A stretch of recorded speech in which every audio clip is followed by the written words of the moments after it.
In other news, Syrian and Israeli ministers will attend a US brokered meeting in Paris to discuss the recent sectarian violence in Syria.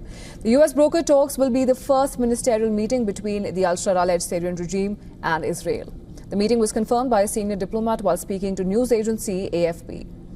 The diplomat said that Syria's Assad al-Shabani and Israel's Strategic Affairs Minister Ron Dermer are expected to discuss the topic of southern Syria, where deadly sectarian violence earlier this month prompted Israeli intervention. While following the clashes, civilians in the area are being evacuated. Several empty buses were seen crossing checkpoints near Sweida to aid evacuation efforts.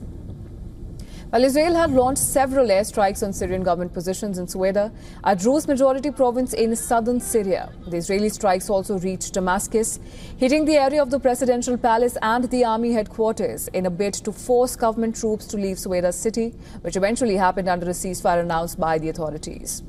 However, the situation continues to be tense. A series of explosions killed at least 12 people and wounded more than 100 at a weapons depot in northwestern Syria. While the cause of the explosion still remains unclear, images showed a huge plume of white smoke over the town.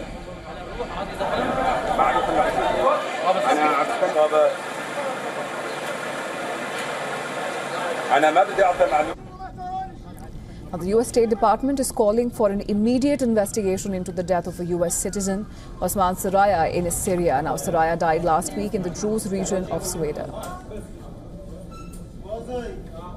In terms of the circumstances around his death, I have nothing to confirm on this front.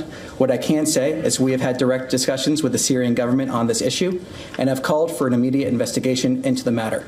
Hossam and his family deserve justice, and those responsible for this atrocity must be held accountable.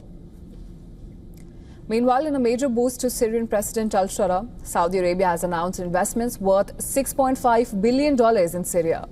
It has also announced the establishment of a Saudi-Syrian business council.